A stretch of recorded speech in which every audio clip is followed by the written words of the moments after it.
الله أكبر.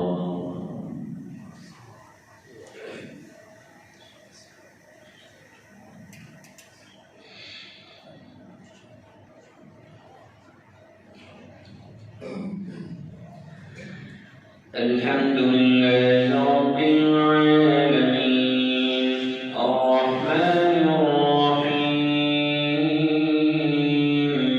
مالك يوم الدين إياك نعبد وإياك نستعين اهدنا الصراط المستقيم صراط الذين أنعمت عليهم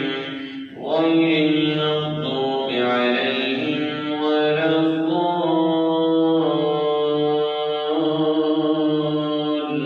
الضالين آمين. ألف لام را كتاب أحكمت آياته ثم فصلت من لدن حكيم خبير ألا تعبدوا إلا الله إنني لكم منه نذير وبشير وأن استغفروا ربكم ثم توبوا إليه يمتعكم متاعا حسنا إلى أجل مسمى ويؤت كل ذي فضل فضله وإن تولوا فإني أخاف عليكم عذاب يوم كبير إلى الله مرجعكم وهو على كل شيء قدير ألا إنهم يثنون صدورهم ليستخفوا منه ألا حين يستغشون ثيابهم يعلم ما يسرون وما يعلنون إنه عليم بذات الصدور وما من دابة في الأرض إلا على الله رزقها ويعلم مستقرها ومستودعها كل في كتاب مبين وهو الذي خلق السماوات والأرض في 6 أيام وكان عرشه على الماء ليبلوكم أيكم أحسن عملا ولئن قلت إنكم مبعوثون من بعد الموت ليقولن الذين كفروا إن هذا إلا سحر مبين ولئن أخرنا عنهم العذاب إلى أمة معدودة ليقولن ما يحبسه ألا يوم يأتيهم ليس مصروفا عنهم وحاق بهم ما كانوا به يستهزئون ولئن أذقنا الإنسان منا رحمة ثم نزعناها منه إنه ليئوس كفور ولئن أذقناه نعماء بعد ضراء مسته ليقولن ذهب السيئات عني إنه لفرح كفور إنه لفرح فخور إلا الذين صبروا وعملوا الصالحات أولئك لهم مغفرة ورزق كريم فلعلك تارك بعض ما يوحى إليك وضائق به صدرك أن يقولوا لولا أنزل عليه كنز أو جاء معه ملك إنما أنت نذير والله على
عميت عليكم أنلزمكموها وأنتم لها كارهون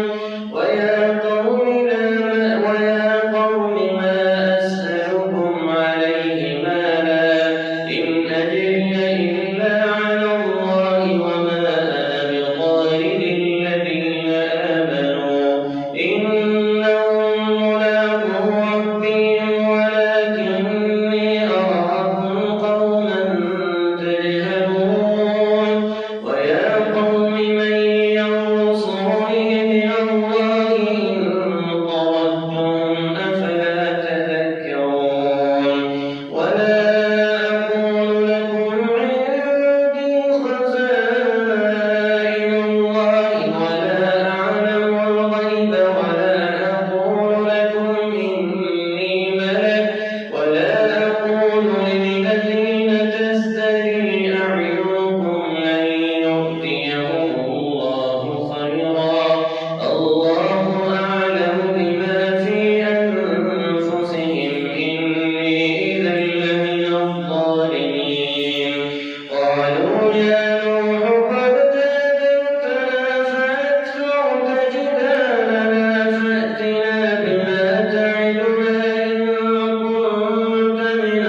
اهبط بسلام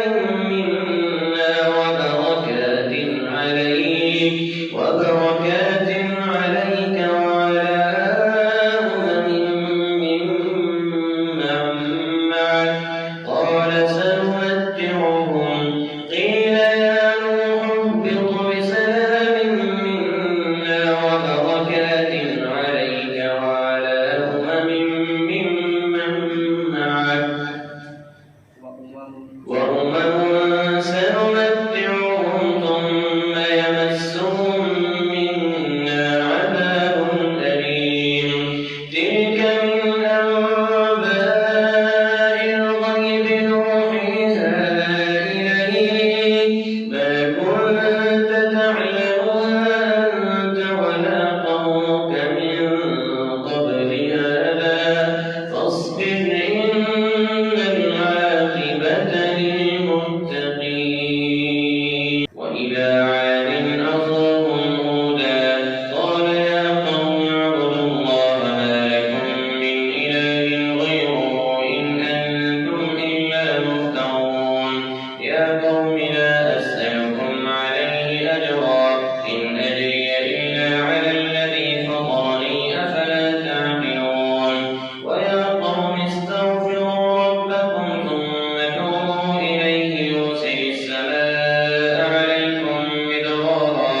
ويزدكم قوة إلى قوتكم ولا تتولوا مجرمين. قالوا يا هود ما جئتنا ببينة وما نحن بتاركي آلهتنا عن قولك وما نحن لكما بمؤمنين إن نقول إلا اعتراك بعض آلهتنا بسوء. قال إني أشهد الله واشهدوا أني بريء مما تشركون من دونه فكيدوني جميعا ثم لا تنظرون. إني توكلت على الله ربي وربكم ما من دابة إلا هو آخذ بناصيتها إن ربي على صراط مستقيم. فإن تولوا فقد أبلغتكم ما أرسلت به إليكم ويستخلف ربي قوما غيركم ولا تضرونه شيئا إن ربي على كل شيء حفيظ. ولما جاء أمرنا نجينا هودا والذين آمنوا معه برحمة منا ونجيناهم من عذاب غليظ. وتلك عاد جحدوا بآيات ربهم وعصوا رسله واتبعوا أمر كل جبار عنيد. وأتبعوا في هذه الدنيا لعنة ويوم القيامة ألا إن عادا كفروا ربهم ألا بعدا لعاد قوم هود. وإلى ثمود أخاهم صالحا قال يا قوم اعبدوا الله ما لكم من إله غيره هو أنشأكم من الأرض واستعمركم فيها فاستغفروه ثم توبوا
الرفد المرفود ذلك من أنباء القرى نقصه عليك منها قائم وحصيد وما ظلمناهم ولكن ظلموا أنفسهم فما أغنت عنهم آلهتهم التي يدعون من دون الله من شيء لما جاء أمر ربك وما زادوهم غير تتبيب وكذلك أخذ ربك إذا أخذ القرى وهي ظالمة إن أخذه أليم شديد إن في ذلك لآية لمن خاف عذاب الآخرة ذلك يوم مجموع له الناس وذلك يوم مشهود وما نؤخره إلا لأجل معدود يوم يأتي لا تكلم نفس إلا بإذنه فمنهم شقي وسعيد فأما الذين شقوا ففي النار لهم فيها زفير وشهيق خالدين فيها ما دامت السماوات والأرض إلا ما شاء ربك إن ربك فعال لما يريد وأما الذين سعدوا ففي الجنة خالدين فيها ما دامت السماوات والأرض إلا ما شاء ربك عطاء غير مجذوذ فلا تك في مرية مما يعبد هؤلاء ما يعبدون إلا كما يعبد آباؤهم من قبل وإنا لموفوهم نصيبهم غير منقوص ولقد آتينا موسى الكتاب فاختلف فيه ولولا كلمة سبقت من ربك لقضي بينهم وإنهم لفي شك منه مريب وإن كلا لما لنوفينهم ربك أعمالهم إنه بما يعملون خبير فاستقم كما أمرت ومن تاب معك ولا تطغوا إنه بما تعملون بصير ولا تركنوا إلى الذين ظلموا فتمسكم النار وما لكم من دون الله من أولياء ثم لا تنصرون وأقم الصلاة طرفي النهار وزلفا من الليل إن الحسنات يذهبن السيئات ذلك ذكرى للذاكرين واصبر فإن الله لا يضيع أجر المحسنين فلولا كان من القرون من قبلكم أولو بقية ينهون عن الفساد في الأرض إلا قليلا ممن أنجينا منهم واتبع الذين ظلموا ما أترفوا فيه وكانوا مجرمين وما كان ربك ليهلك القرى بظلم وأهلها مصلحون ولو شاء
ويتم نعمته عليك وعلى آل يعقوب كما أتمها على أبويك من قبل إبراهيم وإسحاق إن ربك عليم حكيم. لقد كان في يوسف وإخوته آيات للسائلين إذ قالوا ليوسف وأخوه أحب إلى أبينا منا ونحن عصبة إن أبانا لفي ضلال مبين اقتلوا يوسف أو اطرحوه أرضا يخل لكم وجه أبيكم وتكونوا من بعده قوما صالحين. قال قائل منهم لا تقتلوا يوسف وألقوه في غيابة الجب يلتقطه بعض السيارة إن كنتم فاعلين. قالوا يا أبانا ما لك لا تأمنا على يوسف وإنا له لناصحون أرسله معنا غدا يرتع ويلعب وإنا له لحافظون. قال إني ليحزنني أن تذهبوا به وأخاف أن يأكله الذئب وأنتم عنه غافلون. قالوا لئن أكله الذئب ونحن عصبة إنا إذا لخاسرون. فلما ذهبوا به وأجمعوا أن يجعلوه في غيابة الجب وأوحينا إليه لتنبئنهم بأمرهم هذا وهم لا يشعرون. وجاءوا أباهم عشاء يبكون. قالوا يا أبانا إنا ذهبنا نستبق وتركنا يوسف عند متاعنا فأكله الذئب وما أنت بمؤمن لنا ولو كنا صادقين. وجاءوا على قميصه بدم كذب قال بل سولت لكم أنفسكم أمرا فصبر جميل والله المستعان على ما تصفون. وشروا بثمن بخس دراهم معدودة وكانوا فيه من الزاهدين. وقال الذي اشتراه من مصر لامرأته أكرمي مثواه عسى أن ينفعنا أو نتخذه ولدا وكذلك مكنا ليوسف في الأرض ولنعلمه من تأويل الأحاديث والله غالب على أمره ولكن أكثر الناس لا يعلمون. ولما بلغ أشده آتيناه حكما وعلما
قضي